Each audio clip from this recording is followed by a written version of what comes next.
हाय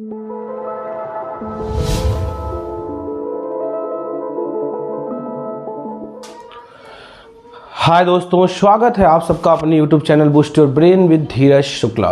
दोस्तों आज मैं आप सबके लिए लेकर के आया हूं साइंस की क्लास। साइंस में इलेक्ट्रिसिटी, जो कि आपके बोर्ड के टर्म 2 एग्ज़ाम के लिए बेहतरीन सिलेबस है, बेहतरीन पार्ट है। दोस्तों आज के पहले मैंने आपकी इस क्लासेस में मैंने पढ़ा रखा है व्हाट इज़ इलेक्ट्रिक करंट क्या होता है, इलेक्ट्रिक करंट के charges, electric potential difference, resistance और कौन कौन से फैक्टर हैं जिन पर रेजिस्टेंस डिपेंड करता है, साथ ही साथ रजिस्टिविटी, इन सब के फॉर्मूले, इन सब का पूरा कॉन्सेप्ट मैंने क्लियर करा रखा होगा। निश्चित ही आपने वो क्लासेस अटेंड की होगी और अपना नोट्स बनाया होगा, और जिन बच्चों ने वो नहीं किया है वो डिस्क्रिप्शन में लिंक मैंने प्रोवाइड किया है, वहाँ से जाके अपनी क्लासेस को कंटिन्यू कर सकते हैं और एक नोट्स बनाते हुए अपनी पढ़ाई को कंटिन्यू करेंगे।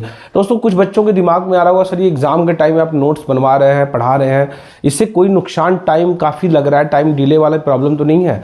बता दो दोस्तों कि एग्जाम के एक महीने पहले का जो रिवीजन होता है वो one of the best revision होता है, क्योंकि इस टाइम बच्चों के दिमाग में वो चीज़ें बिल्कुल अच्छे से याद होती हैं जो उन्हें याद होनी चाहिए, जो एग्जाम के लिए बेहद ज़रूरी होती है। तो आज मैं पढ़ाने वाला हूँ इस क्लासेस में कॉम्बिनेशन ऑफ रेजिस्टेंसेस।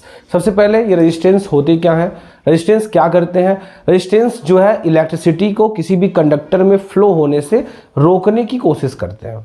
जैसे अगर आप ज़मीन पे चल रहे होते हो तो आपके मोशन के जो अगेंस्ट काम करता है वो होता है फ्रिक्शन फोर्स। फ्रिक्शन आपको चलने में रोकता है। ठीक वैसे ही किसी कंडक्टर में इलेक्ट्रिसिटी के फ्लो को जो अपोज करता है वो कौन करता है, रेजिस्टेंस करता है। तो आज रेजिस्टेंस के बारे में मैंने सब कुछ पढ़ा रखा था, रेजिस्टेंस किन बातों पे डिपेंड करता है। आज हम पढ़ेंगे कॉम्बिनेशन ऑफ रेजिस्टेंसेस, यानी हम दो या दो से अधिक रेजिस्टेंस को कैसे आपस में जोड़ सकते हैं। तो उनके जोड़ने के दो सिस्टम हैं, number 1 series system and number 2 parallel system. दोस्तों तो आज की क्लास में मैं आपको पढ़ाने वाला हूं सीरीज सिस्टम। तो दोस्तों आइए देखते हैं कॉम्बिनेशन ऑफ रेजिस्टेंस। आखिर कॉम्बिनेशन ऑफ रेजिस्टेंस क्या होता है, हम रेजिस्टेंस को कंबाइन क्यों करते हैं और किन मेथड में करते हैं। ध्यान से देखिएगा, there are 2 types of combination of resistance. Combination of resistance के 2 तरीके हैं, number 1 series system and number 2 parallel system. अब दोनों ही सिस्टम के कुछ अपने अपने एडवांटेज हैं और कुछ अपने क्या है, डिसएडवांटेज है। तो अब हम पढ़ने वाले हैं combination of resistance in series system. आखिर सीरीज सिस्टम में रेजिस्टेंस को कैसे कंबाइन किया जाता है। ध्यान से देखिएगा, जैसे आपको 3 रेजिस्टेंस दिए हैं R1, R2 और R3। अगर आप इन्हें कंबाइन करना है तो आप क्या करिएगा, ध्यान से देखिएगा। मैंने यहाँ किया क्या है, मैंने यहाँ ले लिया है R1 को, R1 का जहां लास्ट पॉइंट था वहां से मैंने कनेक्ट कर दिया R2 के फर्स्ट पॉइंट को, और जहां R2 का लास्ट पॉइंट था वहां कनेक्ट कर दिया R3 के फर्स्ट पॉइंट को। और फिर हमने क्या किया, वायर के साथ इनको जोड़ दिया एक सेल के साथ, और पूरे सर्किट में इलेक्ट्रिक करंट फ्लो होने लगी। जैसा कि आप देख रहे हैं मैंने सर्किट डायग्राम पढ़ा रखा है, वहां जाकर समझ सकते हैं। तो R1, R2, R3 कनेक्ट हो जाते हैं, जिनमें क्या होता है, एक सेल के साथ, जिनमें होता क्या है कि पहले रेजिस्टेंस के लिए जो इलेक्ट्रिक पोटेंशियल है वो V1 है, दूसरे के लिए V2 और तीसरे के लिए क्या है, V3 है। और इलेक्ट्रिक करंट जो होगा वो क्या होगा, पूरे सर्किट में सेम टू सेम होगी। अब आप जानते हैं कि जब इलेक्ट्रिक करंट यहाँ से फ्लो करती है तो जब R1 के पास आती है तो यहाँ जो पोटेंशियल डिफरेंस का वैल्यू है वो कितना है, V1 है। अब जब यहाँ से ये R2 की ओर जाएगी थोड़ा इसका पोटेंशियल क्या हो जाएगा, कम हो जाएगा, और कम होते होते कितना हो जाता है, V2 हो जाता है। V2 से फिर जब ये आगे बढ़ता है और कम होते होते इसकी कैपेसिटी कितनी हो जाती है, V3 हो जाती है। लेकिन जो करंट है वो पूरे सर्किट के लिए क्या है भाई, सेम है। जो करंट है वो पूरे सर्किट के लिए सेम है, यानी कि R1, R2 और R3 तीनों में जो करंट है उसका मान क्या है, सेम है। लेकिन पोटेंशियल डिफरेंस भी जो है वो पहले के लिए V1, दूसरे के लिए V2 और तीसरे के लिए V3 हो जाएगी। दोस्तों आइए देखते हैं डेरिवेशन किस तरीके से होता है, क्योंकि डेरिवेशन एग्जाम के लिए बहुत जरूरी है। तो हम कह सकते हैं total potential difference V is equal to V1 plus V2 plus V3। ये हमारा हो गया क्वेश्चन नंबर, ये हमारा हो गया इक्वेशन नंबर 1।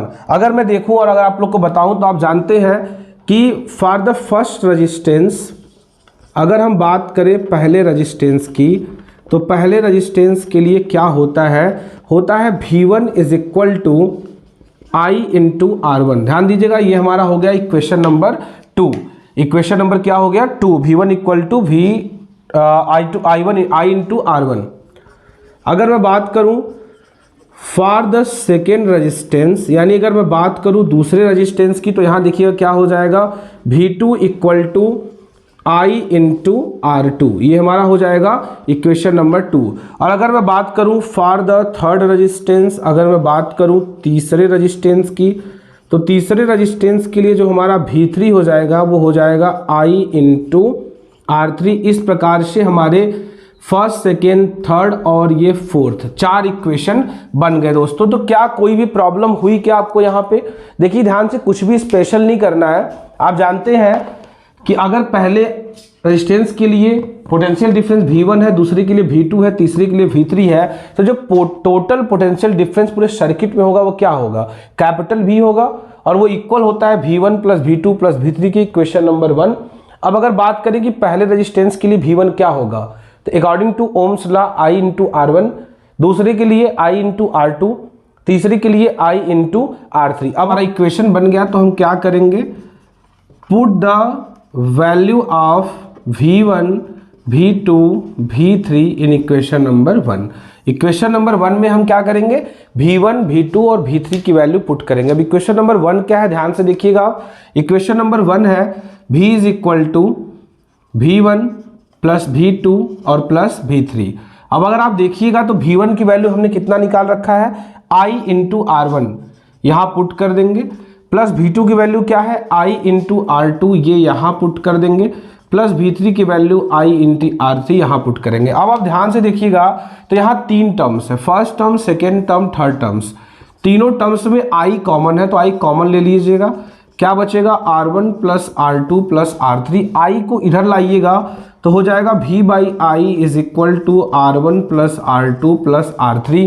अब यहाँ ध्यान से देखिएगा, Ohm's law V equal to I into R होता है, तो अगर मैं V बाई आई को क्या R लिख सकता हूँ? बिल्कुल लिख सकता हूँ। ध्यान से देखिएगा, तो मैं कर सकता हूँ V बाई आई को R equal to R1 plus R2 plus R3। ये रहा हमारा formula of combination of resistance in series system. यानी अगर हम रेजिस्टेंस को सीरीज सिस्टम में जोड़ेंगे तो ये फॉर्मूला यूज करेंगे, R equal to R1 plus R2 plus R3। तीनों को कंबाइन कर देंगे, जो तीनों रेजिस्टेंस की वैल्यू हो जाती है वो टोटल R की इक्वल हो जाती है। दोस्तों अब यहां ध्यान दीजिएगा, इस कॉन्सेप्ट से, इस हेडिंग से 3 तरह के क्वेश्चन पूछ सकते हैं। नंबर 1 कि what is the formula of combination of resistance in series system, तो आप लिखिएगा R equal to R1 plus R2 plus R3।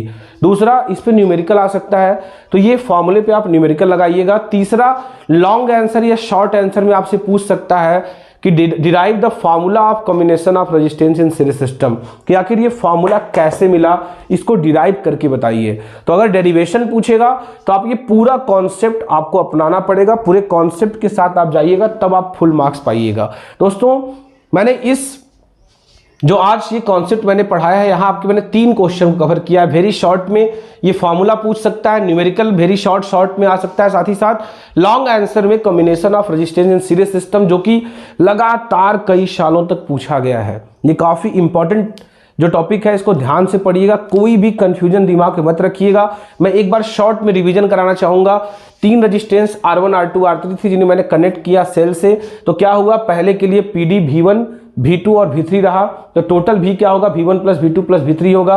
मैंने V1 की वैल्यू निकाली I into R1, I into R2, I into R3। मैंने यहाँ पे वैल्यू पुट की, तो क्या हुआ? I कॉमन निकला, R1 plus R2 plus R3। I को उधर ले गए, तो V बाई आई को हम इक्वल कर सकते हैं R के, अकॉर्डिंग टू ओम्स लॉ हमने करा, और R equal to R1 plus R2 plus R3। ये है हमारा formula combination of resistance in series system. तो दोस्तों आइए हम देखते हैं कैसे हम रेजिस्टेंस को कंबाइन करेंगे इन पैरेलल सिस्टम। आखिर पैरेलल सिस्टम में हम रेजिस्टेंस को कंबाइन कैसे करते हैं, आइए इस मेथड को हम जानते हैं, समझते हैं और सीखते हैं। तो हाँ दोस्तों, आइए आपको बताते हैं combination of resistance in parallel system. आखिर हम रेजिस्टेंस को पैरेलल सिस्टम में कैसे कंबाइन करते हैं, और इनको पैरेलल सिस्टम में कंबाइन करने की क्या एडवांटेज है, क्या डिसएडवांटेज है, मैं आज सब बताने वाला हूँ। ध्यान से वीडियोस को देखिएगा, अंत तक देखिएगा और नोट्स बनाते रहिएगा, क्योंकि ये कहीं ना कहीं एग्जाम टाइम में ये आपके लिए बहुत ज़्यादा बेनिफिशियल होगा, आपके एग्जाम के कॉन्सेप्ट को बहुत ज़्यादा क्लियर करता दिखाई पड़ेगा।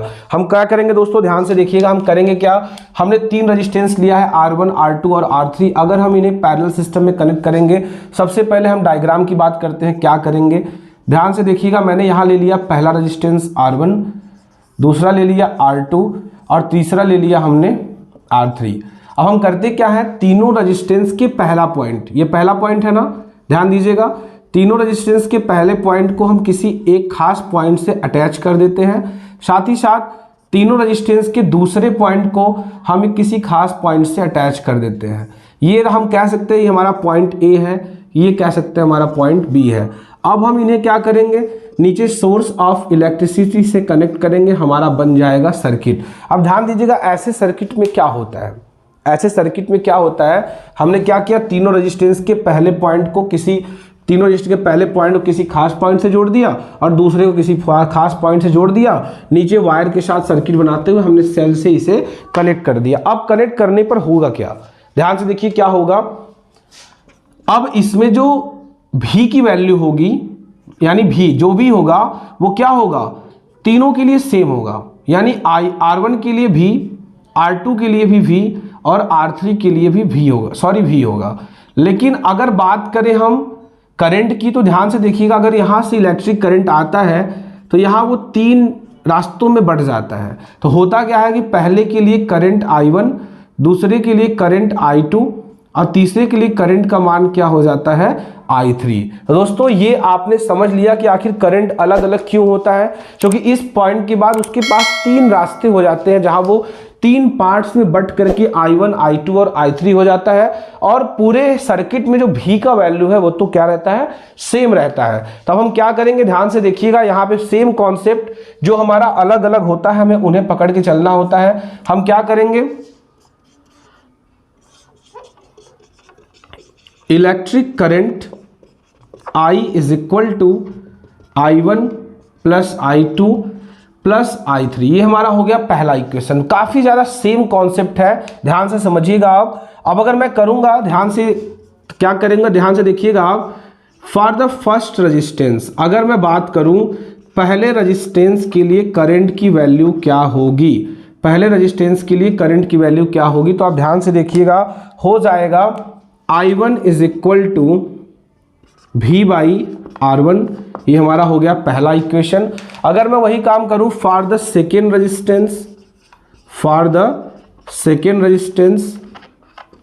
रेजिस्टेंस के लिए क्या होगा, तो वहां हो जाएगा, आपके लिए ज़्यादा स्पेशल नहीं करना, आपको ध्यान से देखना है, I2 is equal to V by R2, ये हमारा रहा इक्वेशन नंबर 2।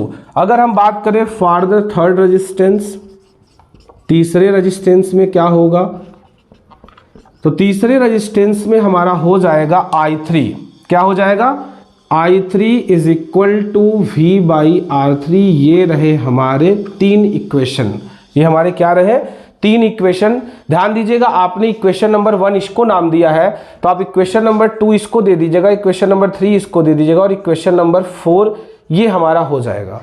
अब हमने क्या किया था, कॉम्बिनेशन ऑफ रेजिस्टेंस जब हम सीरीज सिस्टम में कर रहे थे, तो ध्यान होगा आपको कि हमने क्या किया था, हमने किया था पुटिंग द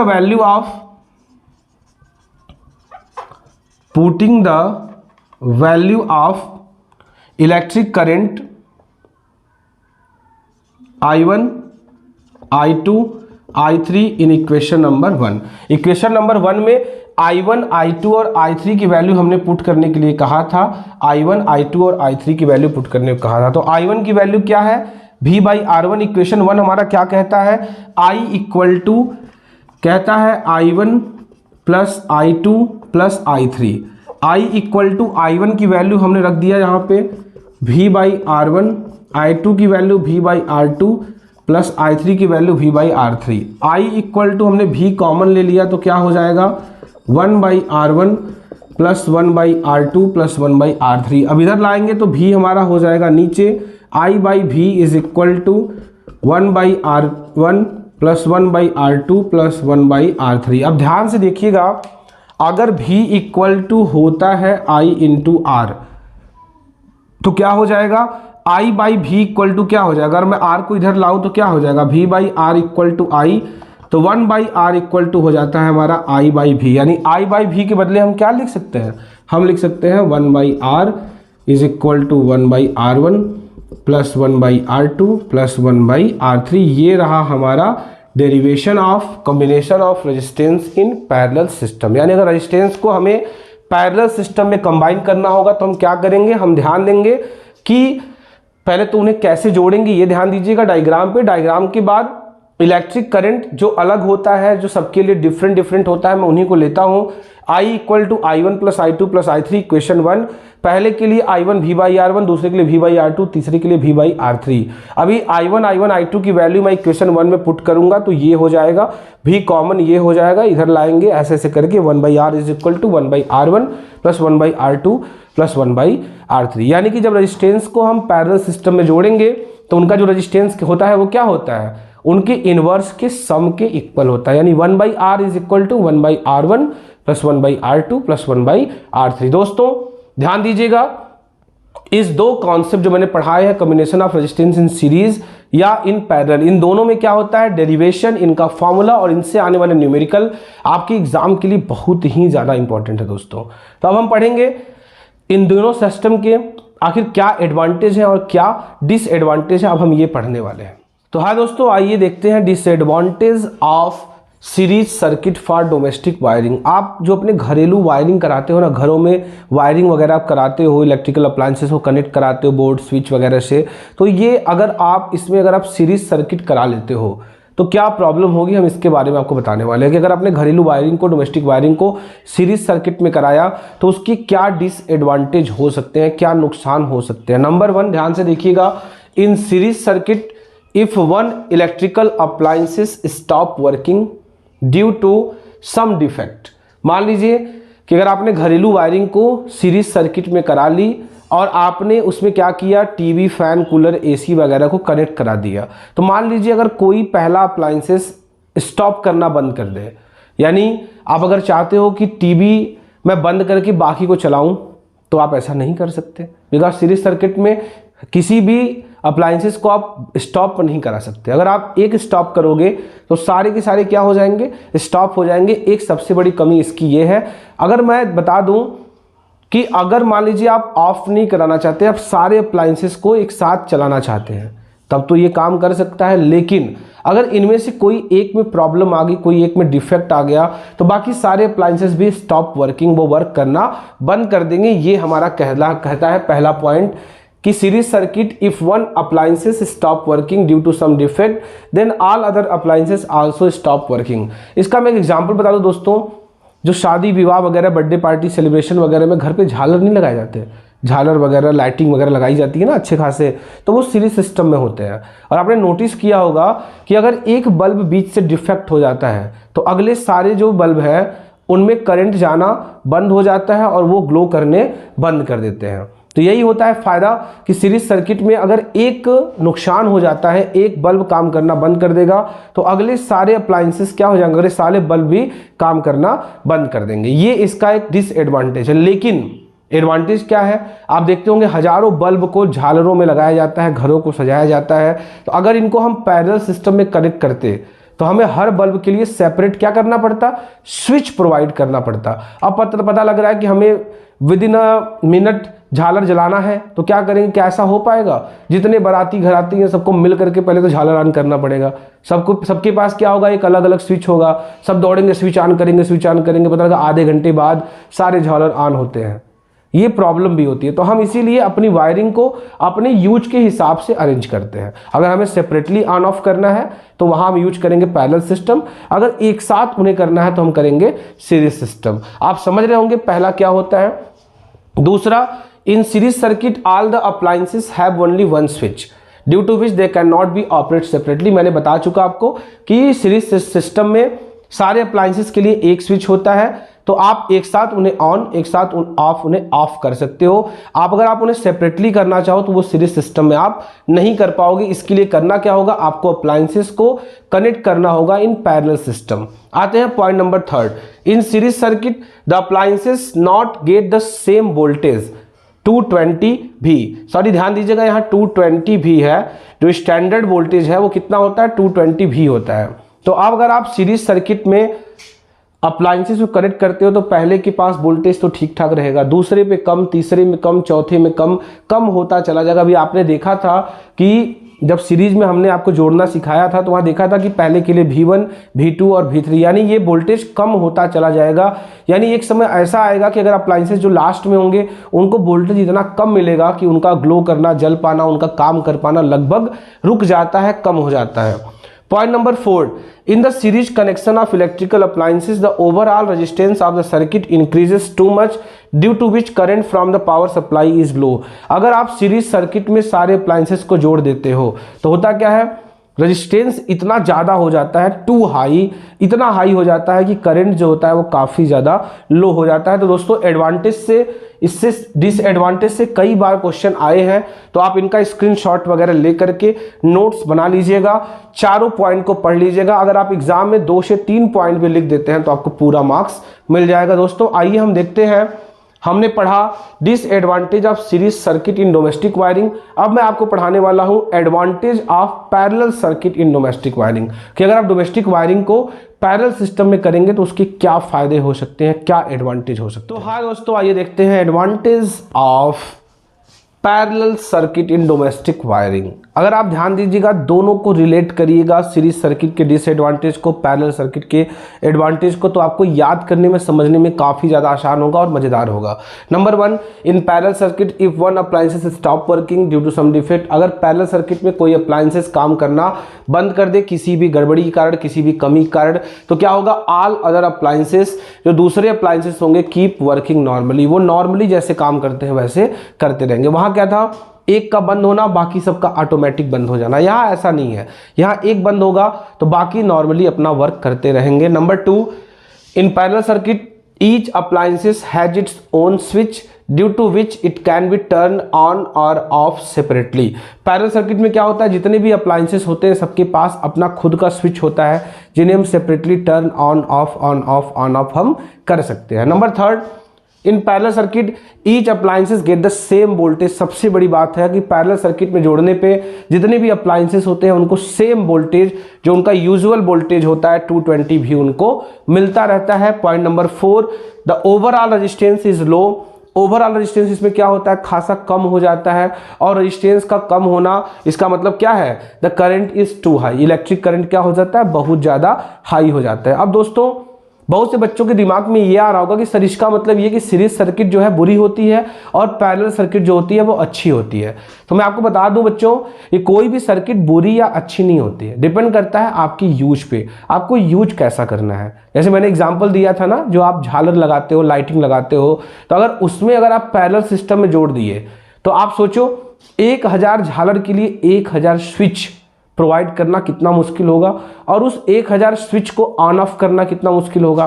तो वहाँ तो सीरीज सर्किट में ही होना बेहतर है। लेकिन अगर आपके एक रूम में अगर आप फैन, कूलर, टीवी, एसी वगैरह को ऑपरेट करना चाहते हो तो क्या वो सीरीज में होना बेहतर है?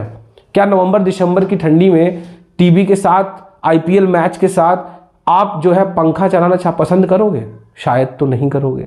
तो इसलिए रूम की वायरिंग वगैरह कराते समय हमें पैरेलल सिस्टम में कराना होता है, जिससे कि हम उसे सेपरेटली ऑन ऑफ कर सकते हैं। बहुत से लोगों ने घरों में क्या किया होगा, देखो कि किसी भी 2 अप्लायंसेस को एक स्विच से कर दिया होगा, फिर भी उन्हें खासा प्रॉब्लम होती है, एक को ना चाहते हुए भी उन्हें यूज करना पड़ता है। तो ये होती है प्रॉब्लम, ये होती है कमियां। आपको ध्यान देना होगा ये सिस्टम को, कि हम सिस्टम के एडवांटेज को और डिसएडवांटेज को अगर जानेंगे तो हम दोनों तरह के अप्लायंसेस को नॉर्मली और बेहतर काम कर पाएंगे। दोस्तों अभी तक हमने चैप्टर में अगर देखा जाए तो लगभग Ohm's law V = I × R, resistivity का formula ρ = RA/L। Number 3, combination of resistance in series system R = R1 + R2 + R3। Combination of resistance in parallel system 1/R = 1/R1 + 1/R2 + 1/R3। हमने इतने फॉर्मूले पढ़ लिए हैं। तो आइए कुछ न्यूमेरिकल कराते हैं, जिससे कि थोड़ा आपका कॉन्फिडेंस और बढ़ेगा। इन सारे फॉर्मूले पे कुछ क्वेश्चन करिए, जिससे कि आपका कॉन्फिडेंस कहीं ना कहीं तो बहुत ज़्यादा बढ़ेगा, और ये कहीं ना कहीं ज़्यादा इंपॉर्टेंस है, ज़्यादा महत्वपूर्ण है आपके बोर्ड एग्जाम के लिए, आपके टर्म 2 के एग्जाम के लिए। तो दोस्तों आइए देखते हैं कि न्यूमेरिकल, आखिर न्यूमेरिकल को कैसे करते हैं। ये न्यूमेरिकल थोड़ा सा ईजी मैंने लिया है, मैं easy to moderate then difficult की ओर जाऊँगा, जिससे कि आपको समझने में कोई प्रॉब्लम ना हो। दोस्तों तो ध्यान से देखिएगा, यह कह रहा है कि कैलकुलेट द इक्विवेलेंट रेजिस्टेंस, यानी हमको इक्विवेलेंट रेजिस्टेंस पता करना है व्हेन 2 रेजिस्टेंसेस ऑफ 3 ohms, ध्यान दीजिएगा 3 ohms and 6 ohms are connected in parallel. यहाँ दो रेजिस्टेंस है, एक 3 ohm का, दूसरा क्या है 6 ohm का, और इन्हें पैरेलल सिस्टम में कनेक्ट किया जा रहा है। सबसे पहले आप एक डायग्राम बना लीजिएगा, आप बना सकते हैं। ये R1 है और R1 दे दिया है कितना है भाई 3 ohm है, और दूसरा जो है हमारा क्या है R2 है जिसका दे रखा है 6 ohm है। इन दोनों को पैरेलल सिस्टम में कनेक्ट करना मतलब दोनों के पहले पॉइंट को किसी पॉइंट से और दूसरे को किसी और पॉइंट से जोड़ देना। ये रहा हमारा सर्किट, ये रहा हमारा डायग्राम। तो अगर ये पैरेलल सिस्टम में है तो क्या करेंगे, आप जानते हैं 1/R is equal to 1/R1 plus 1/R2, ये है हमारा फॉर्मूला। तो 1/R is equal to 1/R1 की वैल्यू है 3, 1/R2 की वैल्यू है 6, तो हो जाएगा 1/R इज इक्वल टू 3 और 6 का एलसीएम होता है 6, 3 2 जा 6 प्लस 6 1 जा 6, यानी हो जाएगा 1/R इज इक्वल टू 3/6, यानी R इज इक्वल टू 6/3, यानी कट करिएगा हो जाएगा 2 ohms। ये हमारा हो जाएगा आंसर। तो दोस्तों ज़्यादा कुछ डिफिकल्ट नहीं है, हमें पहला रेजिस्टेंस ये हमारा हो गया R1, ये हमारा हो गया R2, हमें पता करना है एक टोटल R क्या होगा, और यहाँ कह रहा है कि पैरेलल सिस्टम है। तो पैरेलल सिस्टम का फॉर्मूला ये होता है, आप सब जानते हैं। हम यहाँ क्या करेंगे 1/R हमें पता करना है, R1 R2 की वैल्यू पुट करेंगे, नॉर्मल सा कैलकुलेशन करने के बाद हमारा आ जाएगा आंसर। दोस्तों हम आते हैं क्वेश्चन नंबर 2 की तरफ। क्वेश्चन नंबर 2 थोड़ा सा आपको टफ लग सकता है अगर आप ध्यान से नहीं देखिएगा तो। सबसे पहले हम ध्यान से देखेंगे क्वेश्चन को, ध्यान से देखिएगा। यहाँ ये हमको एक डायग्राम दे रखा है, एक फिगर दे रखा है, और उसके बाद ये 3 क्वेश्चन पूछे गए हैं। तो पहले तो हम फिगर को ध्यान से देखेंगे। फिगर को अगर आप ध्यान से देखेंगे तो ये पाएंगे कि देखिए ये दोनों रेजिस्टेंस कहीं ना कहीं पैरेलल में है। R2 और R3 जो है ये पैरेलल सिस्टम में जुड़े हैं, और R1 जो है ये ऐसा लग रहा है कि इनके साथ सीरीज में जुड़ने का प्रयास कर रहा है। और टोटल जो यहाँ पे PD है, पोटेंशियल डिफरेंस है, वो कितना है 6 वोल्ट है। ये रहा क्वेश्चन। अब पूछ क्या रहा है, total resistance of the circuit, circuit की टोटल रेजिस्टेंस बताइए।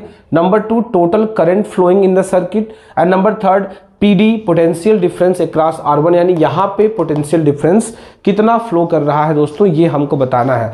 तो अगर हम ध्यान से देखेंगे तो ये हमारे लिए है R1, ये हमारे लिए है R2, और ये हमारे लिए वैल्यू है R3 की।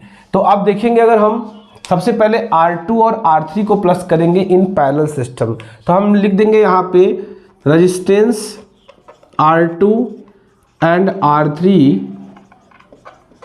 Are connected in parallel system. तो 1/R is equal to 1/R2 plus 1/R3। 1/R is equal to 1/R2 यानी कि 8, 1/R3 यानी कि 12।